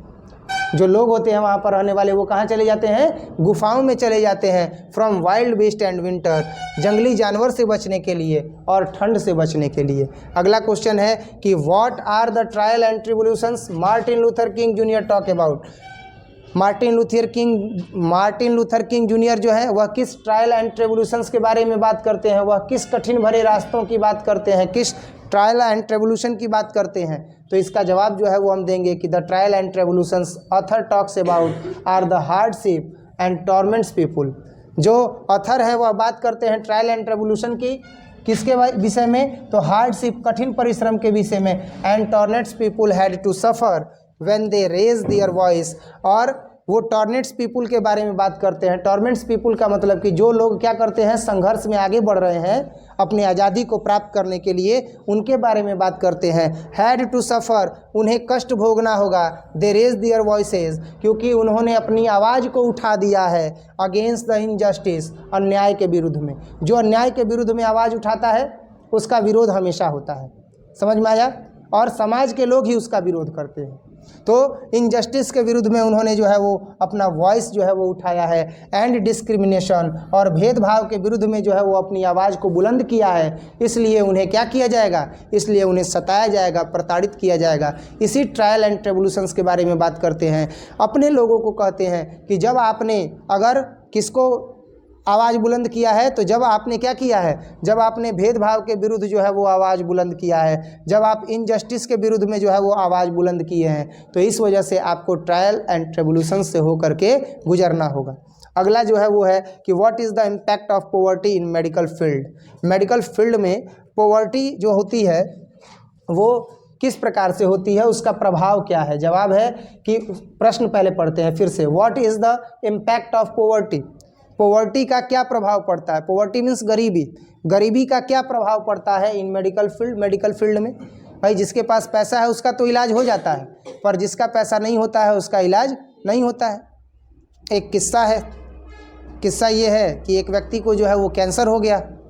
तो जब कैंसर हो गया तो लोगों को पता नहीं था, परिवारजनों को, उन्होंने जो है वो डॉक्टर के पास लेकर के उसे गए, और जब गए तो डॉक्टर ने बताया कि देखिए इनको कैंसर हुआ है। तो कैंसर का नाम सुनते ही भाई लाइलाज बीमारी है, परिवार वाले सहम गए, डर गए। तो बोले कि इनको कैंसर हुआ है, अगर आप इलाज कराना चाहें तो करा सकते हैं, फलाना हॉस्पिटल में जाइए, वहाँ पर इलाज हो सकता है। बोले ठीक है हम लोग चले जाएंगे, और उस व्यक्ति को लेकर के वो घर आ गए। पूछा गया कि कितने दिन तक ये जीवित रहेंगे, तो बोले कि अभी ये फर्स्ट स्टेज है, ज़्यादा से ज़्यादा 6-7 महीना यह जीवित रहेंगे और इसके बाद इनकी मृत्यु निश्चित है। घर वाले ने कुछ सोचा और घर वालों ने सोच करके उस व्यक्ति को वापस जो है वो कहाँ लेकर के आ गए, घर लेकर के आ गए। उस व्यक्ति की मृत्यु हो गई कैंसर से। बाद में रिश्तेदारों ने जब पूछा कि आपको पता था कि इनको कैंसर है तो इलाज क्यों नहीं करवाया, तो इन्होंने कहा, जो परिवारजन के थे, कि हमें पता था कि इनको कैंसर है, और अगर हम इनका इलाज करवाते तो जो भी 1-2 बीघा है वो सब का सब क्या हो जाता, बिक जाता। और फिर भी ये उम्मीद नहीं थी कि ये बचते कि नहीं बचते। तो दिल पर पत्थर रख करके और हमने यही निर्णय लिया कि जुआ खेलने से बेहतर है कि हम सारा लगा भी दें और ये बचे या न बचे इसकी कोई उम्मीद नहीं है। उससे अच्छा है कि जो है कम से कम उसको संभाल लें, ताकि इनके बच्चे जो है, जो संपत्ति रह जाएगी उसका भोग करेंगे और जीवन अच्छे से जिएंगे, नहीं तो दरिद्रता की हालत आ जाएगी। ये गरीबी होती है। और अगर इस दिन से बचना है तो पढ़ना है, अगर इस दिन से बचना है तो पढ़ना है। पढ़ करके सफल होना ज़रूरी है, क्योंकि जब आप सफल हो जाइएगा तभी आपके पास रहेगा मनी, और उस वक्त मज़ा आएगा। जब किसी का भी तबीयत खराब होगा, भगवान न करे लेकिन होगा, तो आप कहिएगा डॉक्टर को कि आप इलाज कीजिए, जितना पैसा लगेगा हम देने के लिए तैयार हैं। समझ में आ रहा है ना। तो आखिर पॉवर्टी का क्या प्रभाव पड़ता है मेडिकल फील्ड पर। क्वेश्चन यही है कि what is the impact of poverty in medical field. Poverty का क्या प्रभाव पड़ता है मेडिकल फील्ड पर। इसका जवाब है कि most of the poor patients have not got the expensive drugs. जो अधिक से अधिक गरीब लोग होते हैं वो महंगी महंगी दवाइयों को नहीं खरीद पाते हैं। Sparking equipments and lots of electricity, ना ही वह स्पार्किंग इक्विपमेंट्स का देन दे पाते हैं, यानी कि जो ऑपरेशन करने के लिए जो स्पार्किंग इक्विपमेंट होता है, स्पार्किंग इक्विपमेंट होने का मतलब कि जो तेज चमकदार हथियार होते हैं जो ऑपरेशन करते हैं उसका वह कॉस्ट नहीं दे पाते हैं। एंड लॉट्स ऑफ इलेक्ट्रिसिटी, और जो बिजली वगैरह हॉस्पिटल में होता है उसका भी वह नहीं दे पाते हैं। Most of which they have not got in sufficient quantity, और बहुत लोग तो सफिशियंट क्वांटिटी में यहाँ तक पहुँच भी नहीं पाते हैं। द एलोपैथिक डॉक्टर्स, और तब जो एलोपैथिक डॉक्टर्स होते हैं are dependent upon this things, वो सब इन्हीं पर डिपेंडेंट होते हैं और वो बेहतर इलाज संपन्न नहीं करा पाते हैं क्योंकि गरीब लोगों के पास पैसा नहीं होता है। क्लियर है। नेक्स्ट जो है वो हम देखेंगे क्वेश्चन इसके आगे। अगला क्वेश्चन है कि what is doctor Zakir Hussain concept of education. Doctor Zakir Hussain का जो कंसेप्ट है एजुकेशन को लेकर के वो क्या है। डॉक्टर जाकिर हुसैन जी का कंसेप्ट एजुकेशन को लेकर के क्या है, शिक्षा को लेकर के क्या है। What is doctor Zakir Hussain's concept of education. तो जवाब है कि in doctor Zakir Hussain opinion, doctor Zakir Hussain के विचार के अनुसार about the education is that is a prime instrument of national purpose, कि जो एजुकेशन है वह एक मुख्य हथियार है राष्ट्रीय उद्देश्य की पूर्ति के लिए, या राष्ट्रीय उद्देश्य की पूर्ति के लिए, या राष्ट्रीय उद्देश्य का एक मुख्य हथियार क्या है, शिक्षा है। तो यही यहाँ पर बताया गया कि in doctor Zakir Hussain opinion, doctor Zakir Hussain के विचार के अनुसार about the education is that is a prime instrument, कि जो एजुकेशन है वह एक प्राइम इंस्ट्रूमेंट है ऑफ नेशनल पर्पस, राष्ट्रीय उद्देश्य का। Which event does the expression the burning heart refer to, यानी किस भाव को व्यक्त किया गया है the burning heart refer to का उपयोग करके, और ये 2020 में पूछा गया प्रश्न है। The expression the burning heart refers to the place where dead bodies are usually cremated, और यहाँ पर ये बताया गया कि द एक्सप्रेशंस जो भाव व्यक्त किया गया है the burning heart refers to the place, तो जो बर्निंग हार्ट का उपयोग करके भाव व्यक्त किया गया है उससे उस स्थान का बोध कराया गया है where dead bodies are usually cremated, जहाँ पर डेड बॉडीज़ वास्तव में क्रीमेटेड होती हैं अर्थात गलती हैं और जलती हैं, उस स्थान का बोध कराया गया है अर्थात शमशान भूमि का बोध कराया गया है। Name the area where English is used as a second language, उस एरिया का नाम बताइए जहां अंग्रेजी को सेकंड लैंग्वेज के रूप में यूज़ किया जाता है। तो जवाब है कि English is used as a second language in many Asian and African countries, बहुत सारे एशियन और अफ्रीकन कंट्री में जो देश हैं वहाँ पर इंग्लिश को द्वितीय भाषा के रूप में उपयोग किया जाता है। This countries R India, Singapore, Malaysia, Nigeria, Namibia, Botswana ETC, है ना। तो यहाँ पर जो है वो बताया गया कि इंडिया में, सिंगापुर में, मलेशिया में, नाइजीरिया में, नामीबिया में, और साथ ही साथ बोत्सवाना में जो है वो इसका उपयोग सेकंड लैंग्वेज के रूप में किया जाता है। इन दिस कंट्री, इन देशों में English is recognised as the second official language, English जो है वह द्वितीय कार्यालयिक भाषा के रूप में पहचानी जाती है अर्थात द्वितीयक भाषा के रूप में जानी जाती है। इंडिया में जो द्वितीयक भाषा है वो कौन है, इंग्लिश है, बोला जाता है ना इंग्लिश। नेक्स्ट है कि what led English to borrowing, English जो है वह किस पर जो है वो आधारित है, या कह सकते हैं कि what led English to be borrowing, यानी इंग्लिश को कहाँ से लिया गया है, कहाँ से बोरो किया गया है। तो इसका जवाब है कि the rapid rate of change, growth and development of the English, बड़ी ही तेज़ी से बढ़ता हुआ बदलाव और विकास and development of the English, और इंग्लिश का निरंतर आगे बढ़ना, विकास करना, रियलाइज दैट, यह रियलाइज़ करवाता है, यह महसूस करवाता है दैट की दियर वोकेबलरी हैक the words of express some new ideas, कि उसके वोकेबलरीज ने अर्थात उसके शब्दकोश ने जो है वो वर्ड्स को एक्सप्रेस करने के लिए सम न्यूज़ आइडियाज़, कुछ नए विचार लिए हैं, एंड टेक्निक्स, और कुछ नई तकनीकों को अपनाया है। This needs led to the borrowing from, और ये जो ज़रूरतें हैं वह ली गई हैं अर्थात अंग्रेजी में जिस प्रोनाउंसिएशन और जिस वोकेबलरी का जो है अर्थात जिस शब्दकोश का जो है वह उपयोग किया गया है वह किससे किया गया है, तो लैटिन से किया गया है, फ्रेंच से किया गया है, Greek, Italian, Spanish and other languages से जो है वो लिया गया है। अगला क्वेश्चन है कि was the snake conscious of the poets presence, क्या जो स्नेक है वह चिंतित था कवि की उपस्थिति से, कवि की उपस्थिति से जो स्नेक था वह चिंतित था? तो इसका जवाब है कि no, the snake was not conscious. नहीं, जो सांप था वह बिल्कुल भी चिंतित नहीं था। ऑफ द पोएट्स प्रेजेंस, कवि की उपस्थिति से, कवि की उपस्थिति से जो सांप था वह बिल्कुल भी चिंतित नहीं था, वह आसानी से जो है वह क्या कर रहा था?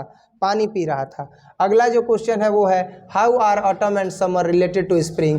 किस प्रकार से ऑटम और समर जो है वह स्प्रिंग से रिलेटेड है? जवाब है कि autumn and summer are related to spring as old and youth are related to adolescence. यानी ऑटम और समर जो है वह रिलेटेड है स्प्रिंग से, पुराने समय से और युवा समय काल से भी। In what sense does the fire forget it's dead. किस सेंस में जो फायर है उसने अपनी मृत्यु को जो है वो भुला दिया है? जवाब इसका देखेंगे हम लोग कि in what sense does the fire forget it's dead. किस भाव में जो आग है उसने अपनी मृत्यु को क्या कर दिया? भुला दिया। ये कहाँ से लिया गया है? फायर हाइमन से लिया गया है। इसके लेखक कौन है? KKN दारूवाला, है ना जी। तो अब इसका जवाब देखेंगे कि the fire is suppose to burn the dead completely. आग का काम होता है कि डेड बॉडीज़ को वह कंप्लीट रूप से क्या कर दे? जला दे। But sometimes it does not do its duty. लेकिन कभी कभी यह अपने कर्तव्य को पूरा नहीं करती है, अर्थात डेड बॉडीज़ को अच्छे तरीके से जलाती नहीं है। It leaves some limbs half burn, और यह कुछ अंगों को जो है वह अधजला छोड़ देती है। In that sense says that fire forget it's dead. यानी कि इस भाव में कहा गया है कि फायर जो है वो अपनी मृत्यु को भुला चुकी है। Next, how does Mahatma Gandhi want his countrymen to deal with modern civilisation. Mahatma Gandhi कैसे चाहते हैं कि उनके देशवासी जो है वो मॉडर्न सिविलाइजेशन से डील करें, अर्थात मॉडर्न सिविलाइजेशन को अपनाएं। तो मॉडर्न सिविलाइजेशन को अपनाने के लिए वो जब कहते हैं तो कहते हैं कि अपने अनुभव की निहाई के आधार पर देखें कि क्या सही है क्या गलत है। जो सही है उसे अपना ले और जो गलत है उसका परित्याग कर दे। यही बताया गया था ना। तो इसका जवाब भी यही होगा कि the distinguishing character of modern civilisation is an indefinite multiplicity of human wants. जो सबसे खराब चरित्र है मॉडर्न सिविलाइजेशन का वो ये है कि अनगिनत मानवीय इच्छाओं का होना। आधुनिक मॉडर्न सिविलाइजेशन, आधुनिक सभ्यता का सबसे खराब पहलू यही है कि अनगिनत मानवीय इच्छाएं हो जाती हैं, और जब मानवीय इच्छाओं पर नियंत्रण नहीं रहता है तो व्यक्ति फिर अधर्म के राह पर चलने लगता है। नियंत्रण नहीं रहता है तो वो अधर्मी ही बन जाता है। तो यहाँ यही बताया गया कि the distinguishing character of modern civilisation, modern civilisation का सबसे खराब चरित्र, सबसे डिस्टिंग्विशिंग कैरेक्टर जो है is an indefinite multiplicity of human wants. अनगिनत मानवीय इच्छाओं का होना है, अनगिनत मानवीय चाह का होना है। विच द अथर ऑब्जर्व, जिसे अथर ऑब्जर्व करते हैं, जिसे महात्मा गांधी जो है वो क्या करते हैं? अवलोकित करते हैं। Hence Mahatma Gandhi wants to the countryman, इसीलिए महात्मा गांधी जो है वो कंट्रीमैन से यह चाहते हैं to keep away from modern civilisation, कि मॉडर्न सिविलाइजेशन से दूर ही रहा जाए, मॉडर्न सिविलाइजेशन को अपनाया नहीं जाए। अगला क्वेश्चन है कि what is the reward to pregnancy for a young healthy women. 2021 में पूछा गया है कि जो यंग सेल्थी वुमेन होती है उसके प्रेगनेंसी का रिवॉर्ड क्या होता है, सम्मान क्या होता है। आखिर जो यंग सेल्थी वुमेन होती है और जब वो प्रेगनेंसी पीरियड में होती है तो ऐसी स्थिति में उसको क्या सम्मान दिया जाता है? सब उसका देख रेख करते हैं, साथ ही साथ उसको कहाँ भेजा जाता है? उसके मायके भेजा जाता है। यही उसका सबसे बड़ा क्या होता है? सम्मान होता है। लिया गया है कहाँ से? अ चाइल्ड इज बॉर्न, जिसकी लेखिका कौन है? जर्मेन ग्रियर। क्लियर है? इतना याद होना चाहिए। All the times she is looked after, हर समय उस व्यक्ति करें, हर समय उस महिला का क्या दिया जाता है? ध्यान दिया जाता है, यानी देखभाल किया जाता है। The whole matter of pregnancy is one of celebration, और पूरा प्रेगनेंसी का जो मैटर होता है, पूरा गर्भकाल का जो मामला होता है वह एक सेलिब्रेशन का मामला होता है, वह एक उत्सव का मामला होता है। When the baby is born, और जब बच्चे का जन्म हो जाता है, it is an occasion of Joy, तो यह अवसर जो होता है वह खुशी का होता है।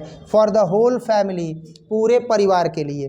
The naming ceremony is lovely, और जो नाम रखने की प्रक्रिया होती है, जो नामकरण की जो उत्सव होता है वो काफ़ी लवली होता है, काफ़ी प्यारा होता है। It is held when the boy is 7 days old, और यह तब रखा जाता है जब बेटा कितने, या जो बच्चा है वह कितने दिन का हो जाता है? 7 दिन का। जब बच्चा 7 दिन का होता है तब नाम रखा जाता है।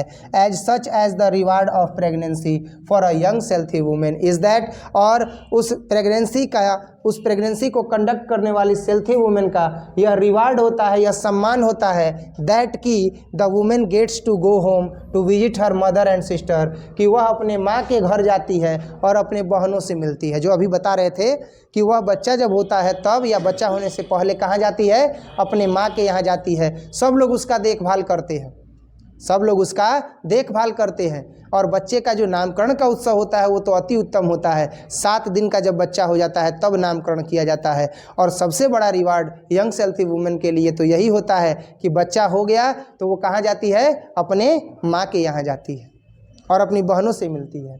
नेक्स्ट जो क्वेश्चन है वो देखेंगे। नेक्स्ट क्वेश्चन है कि what was the role of fire, what was the role of fire in our development, हमारे डेवलपमेंट में फायर का जो है वो क्या रोल है। जवाब है the fire enabled important changes, जो फायर है वो एक इम्पॉर्टेंट चेंजेस को लेकर के आया है मानवीय इतिहास में। मानवीय इतिहास में जो फायर है वह एक इम्पॉर्टेंट चेंज को लेकर के आया है। ये जो क्वेश्चन है वो कहाँ से लिया गया है, ideas that have helped mankind which is written by Bertrand Russell. तो फायर की भूमिका क्या रही है मानव के विकास में। जवाब है कि the fire enabled important changes, जो फायर है उसने महत्वपूर्ण भूमिका को जो है वह अदा किया है। और क्या किया है, तो इन ह्यूमन बिहेवियर, मानवीय व्यवहार में, और हेल्थ, मानवीय स्वास्थ्य में, डेवलपमेंट, मानव के विकास में, एनर्जी, मानवीय ऊर्जा में, एक्सपेंडिचर एंड जियोग्राफी एक्सपेंशंस, और उसने जियोग्राफी में भी जो है वो बदलाव लाया है। जहाँ घने घने वन थे वहाँ पर सारे वन ही आग से क्या हो गए, जल गए। और वह भूमि जब बारिश पड़ा तो फिर धीरे धीरे जो है वह मिट्टी का गलना हुआ और फिर समतल भी जो है वह भूमि बन गया।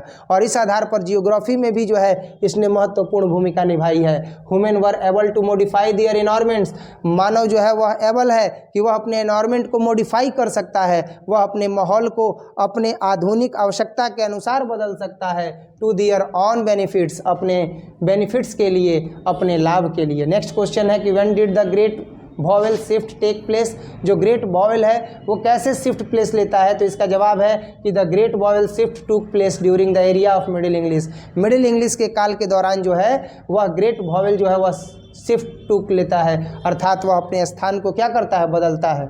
नेक्स्ट है कि what was the impact of the Norman conquest of the vocabulary of English, यानी कह सकते हैं कि जो प्रभाव पड़ता है नॉर्मन कॉन्क्विस्ट का वह वोकेबुलरी पर क्या पड़ता है इंग्लिश के। तो इसका जवाब है कि the impact of the Norman conquest on vocabulary of English can be noticed in the nucleons and introduction of large number of French words into it, vocabulary of English from Europe to mainland Britain। यानी हम कह सकते हैं कि the impact of Norman conquest, जो Norman conquest है उसका प्रभाव पड़ता है on vocabulary of English, English के शब्दकोश पर, कैन बी नोटिस, और उसे नोटिस भी किया जा सकता है, इन the inclusion and introduction of a large number, एक बड़े ही पैमाने पर, of French words, French words के यानी फ्रांसीय शब्दों के, इनटू इट, और इनमें, from Europe to mainland Britain, Europe से देखते अगर चले मेनलैंड ब्रिटेन तक तो इसके शब्दकोश में अलग अलग जगह जो है वो बदलाव होता जाता है। अगला जो है वो क्वेश्चन है कि what is the believe prevailing in Sicily about a snake, Sicily में जो है वो स्नेक को लेकर के क्या बिलीव है, क्या विश्वास है। तो जवाब है कि इन सिली में इट वाज बिलीव्ड दैट, यह विश्वास किया जाता है कि ब्लैक स्नेक्स वर इनोसेंट, कि जो काले सांप होते हैं वह ईमानदार होते हैं, इनोसेंट निर्दोष होते हैं, मतलब यह किसी को काटते नहीं हैं। But gold snakes were poisonous, लेकिन जो गोल्ड स्नेक होते हैं, जो सुनहरे रंग के सांप होते हैं, पीले रंग के, वो पॉइजनस होते हैं, वो जहरीले होते हैं, and they must be killed, और उन्हें अवश्य मार देना चाहिए। जबकि इंडिया में अलग होता है, इंडिया में जो सुनहरे होते हैं पीले रंग के उन्हें क्या माना जाता है, निर्दोष माना जाता है, और जो काले होते हैं उन्हें जहरीला और उन्हें मार दिया जाता है। Next, if at all he dies in the battle, अगर सब मृत्यु में मर जाएंगे, how would the soldier like to be remember, तो जो सोल्जर है वह कैसे अपने आप को चाहता है कि मुझे याद किया जाए। तो बस वो यही चाहते हैं सोल्जर कि लोग मुझे याद करें कि विदेशी सरजमी के कोने में जहाँ मुझे दफनाया गया वह सरजमी हमेशा के लिए कहाँ का हो गया, इंग्लैंड का हो गया। किसके द्वारा लिखा गया है, D.H. लॉरेंस के द्वारा, सॉरी D.H. लॉरेंस तो स्नेक के है ना, रूपर्ट ब्रोकी द सोल्जर है ना। If at all he dies अगर सबकी मृत्यु हो जाती है या सब मर जाएंगे इन द बैटल युद्ध में, तो how would the soldiers like to be remembered, तो सोल्जर कैसे जो है वो पसंद करते हैं कि लोग उन्हें याद करें। तो इसका जवाब है कि if at all he dies in the battle, अगर सब मृत्यु में मर जाएंगे, he would like to be remembered, तो वह चाहते हैं कि लोग मुझे याद करें एज अनफॉरगेटेबल सोल्जर, कभी ना भूले जाने वाले सैनिक के रूप में। हु नेवर फियर डेथ, जो कभी भी अपने मृत्यु से भयभीत नहीं हुआ। He would be given flowers of love and buried in some corner of land, वह चाहते हैं कि कुछ प्रेम के पुष्प जो है वह दिए जाएं, and buried in some corner of land, और उन्हें विदेशी सरजमी के किसी कोने में क्या कर दिया जाए, दफना दिया जाए, which is part of England, जो हमेशा के लिए कहाँ का हो जाएगा, इंग्लैंड का हो जाएगा। What happens in autumn, autumn में क्या होता है, ये 2022 में जो है वह पूछा गया है। तो all fruits get ripens, all fruits get ripeness, यानी सारे फ्रूट्स जो हैं वो रसदार हो जाते हैं, and flowers Bloom in autumn, और जो फ्लावर्स हैं वो फूलने लगती हैं, खिलने लगती हैं। All the birds start to sing, सभी पक्षी गाने लगते हैं। To see sweetness of the season, sweetness of the season का मतलब हो गया कि सीजन के मौसम के मधुरता को देखते हुए सारे फल एकदम रसों से भर जाते हैं, पुष्प खिलने लगते हैं और सारे पक्षी जो है वह गीत गाने लगते हैं। नेक्स्ट क्वेश्चन है कि why did the writer not mind her host eating in the opposite corner of the room, why did the writer not mind her, क्यों जो लेखिका हैं उन्होंने माइंड नहीं किया, ध्यान नहीं दिया eating in the opposite corner of the room, जब उनका होस्ट जो है वह रूम के अपोजिट कॉर्नर में क्या कर रहा था, खाना खा रहा था। जवाब है कि the writer did not mind that her host, जो राइटर है वह अपने होस्ट की तरफ जो है वह ध्यान नहीं देती है, माइंड नहीं करती हैं, was eating in the opposite corner of the room, जो रूम के अपोजिट कॉर्नर में क्या कर रहा था, खा रहा था। Because he had fulfilled her requirements of the religion by eating in the opposite corner of the room, क्योंकि वह had fulfilled the requirement of the religion, अपने धार्मिक रिक्वायरमेंट को, ज़रूरतों को फुलफिल कर रहा था by eating in the opposite corner, उस रूम के अपोजिट कॉर्नर में बैठ करके खा करके। It was his family tradition, और वह उसका पारंपरिक जो है वह परिवार का एक हिस्सा था, यानी कह सकते हैं कि वो नियम जो था उसके परिवार का पारंपरिक हिस्सा था। ट्रेडिशन फैमिली का जो है वह एक रूल था। Are there restrictions of press time of war, क्या टाइम ऑफ वॉर में जो है वह क्या समाचार पत्र पर जो है वो प्रतिबंध लगा दिया जाता है, लगाया जाता है कि नहीं लगाया जाता है, लगाया जाता है, क्योंकि वो लोकेशन वगैरह को भी दिखाने लगते हैं। इसी वजह से during the war time press will be restricted, war time के समय में जो प्रेस है उसे रिस्ट्रिक्ट कर देना चाहिए, प्रतिबंधित कर देना चाहिए। Yes there was restrictions on press in time of war, हाँ प्रतिबंध लगा देना चाहिए जब युद्ध की स्थिति हो समाचार पत्र पर। At that time all liberties also have to be restricted, और उस समय में उसकी सारी आज़ादियों को प्रतिबंधित कर देना चाहिए। नेक्स्ट है 56 नंबर क्वेश्चन। 56 नंबर क्वेश्चन है कि what made Sebai's heart beat faster, क्या था जिसने सेबई के हृदय की गति को क्या कर दिया था, बढ़ा दिया था। तो जब उसने क्या देखा था, एक कद्दू देखा था, तो उसका हार्ट बीट क्या हो गया था, बढ़ गया था, उसके मनपसंद जो है वो कद्दू मिल गया था। तो when Sebai's was examining the gods, जब सेबई गॉड्स को जो है वो क्या कर रहा था, एग्जामिन कर रहा था, कद्दुओं का निरीक्षण कर रहा था। Suddenly he catch site of one of which was about 5 inches long, तो अचानक उसका ध्यान जो है एक ऐसे कद्दू ने खींच लिया जो लगभग 5 इंच लंबा था। Something about it made Sebai's heart beat faster, और कुछ तो था जिसने सेबई के हृदय की गति को क्या कर दिया, फास्टर कर दिया, बढ़ा दिया। नेक्स्ट है कि right the names of dramatic elements, 2022 में जो है ये पूछा गया है, और ये 100 नंबर के इंग्लिश का जो है ये क्वेश्चन है कि ड्रामेटिक एलिमेंट्स के बारे में पूछा गया है। तो जवाब है कि there are some essential elements required in a drama, कुछ जो प्रारंभिक तत्व हैं वह ड्रामा के लिए बहुत ज़्यादा ज़रूरी होते हैं। These elements are called dramatic elements, और यही एलिमेंट्स जो है वो ड्रामेटिक एलिमेंट्स कहलाते हैं। Some of the important dramatic elements are as follow, और कुछ जो ड्रामेटिक एलिमेंट है, कुछ जो ड्रामा से संबंधित, नाटक से संबंधित तत्व हैं वो निम्नलिखित हैं जो दिया गया है। सबसे पहला plot, a successful drama must have a plot, एक जो सफल ड्रामा होता है उसमें एक प्लॉट होता है, आधार होता है। It must have a story, उसका एक स्टोरी होता है, कहानी होता है, डिज़ाइन होता है अर्थात उसका एक रूप रंग होता है, स्कीम उसकी एक योजना होती है, एंड पर्पस और उसका जो है वो क्या होता है, एक उद्देश्य होता है।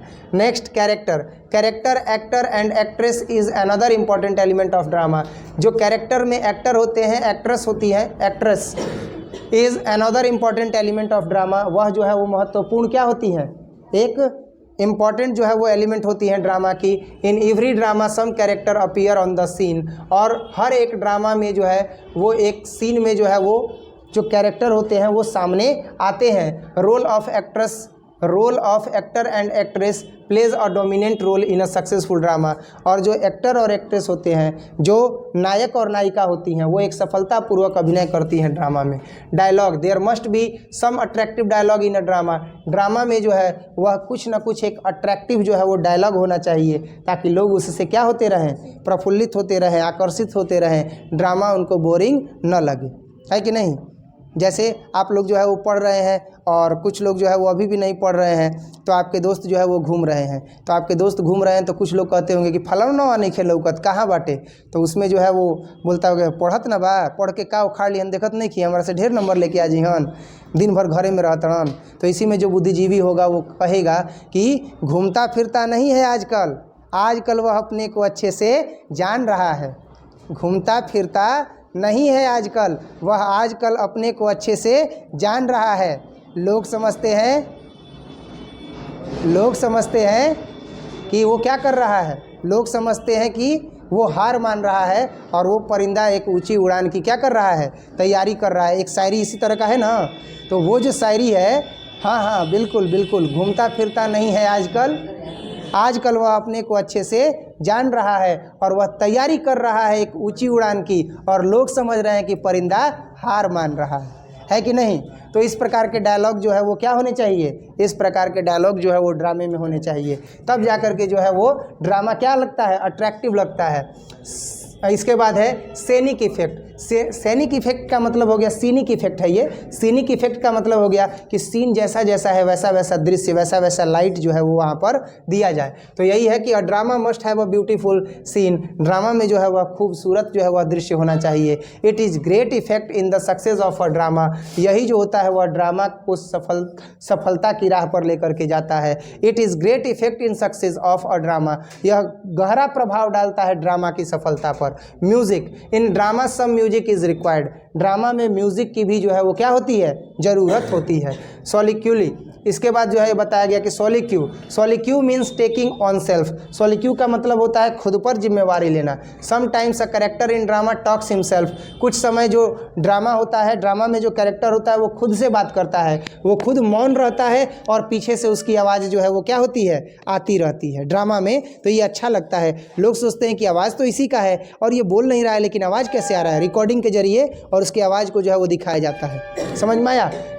It develops a plot of a drama, और यह ड्रामा के प्लॉट को क्या करता है, डेवलप करता है। नेक्स्ट है कि name 4 countries where English is used as a second language. उन 4 देशों का नाम बताइए जहां इंग्लिश को द्वितीय भाषा के रूप में प्रयोग किया जाता है। तो इसका जवाब है India, Singapore, Malaysia, Nigeria, Namibia और बोस्टवाना और ईटीसी, है ना, बोस्टवाना और ईटीसी। नेक्स्ट है कि what standardised English spelling and pronunciation, what standardised क्या जो है वह मानक है इंग्लिश का और इंग्लिश स्पेलिंग का और प्रोनाउंसिएशन का अर्थात उच्चारण का। जवाब है कि the printing press set up by William कैंटॉक्स at the Westminster Abbey. The printing press जो है वो सेटअप किया गया था विलियम कैक्सटन में एट वेस्टमिनिस्टर एबे में, और इंग्लिश इन AD 1476 और 1476 ईस्वी में English standardised English spelling and pronunciation, जो इंग्लिश का स्टैंडर्डाइजेशन है वो हुआ और इंग्लिश का जो है वो प्रोनाउंसिएशन क्या होने लगा, कंप्लीट होने लगा। कब, AD 1476 में। और इस तरीके से हमने जो है वो लगभग जितने भी शॉर्ट टाइप क्वेश्चन आंसर थे इंग्लिश के बुक से आए हुए, जो बिहार बोर्ड के द्वारा जो है वो पूछा गया था, और ये क्वेश्चन कितने नंबर का आता है, 10 नंबर का। एक क्वेश्चन 2 नंबर का और 2 5 10, तो 10 नंबर का क्वेश्चन जो है ये आता है, और ये सारा हम लोग पढ़ लिए। कल के क्लास में हम लोग पढ़ेंगे एक्सप्लेनेशन। 2009 से लेकर के 2022 तक जितना भी एक्सप्लेनेशन आया है वो सारा का सारा हम लोग पढ़ेंगे। क्लियर है। तो उम्मीद करते हैं कि वीडियो जो ऑनलाइन देख रहे होंगे उनको काफ़ी अच्छे से समझ में आया होगा। अगर वीडियो अच्छा लगा हो तो वीडियो को जो है वो लाइक करें, चैनल को सब्सक्राइब करें, और इसी तरह के वीडियो देखने के लिए हमसे जुड़े रहें। मिलते हैं अगले वीडियो में, तब तक के लिए जय हिंद।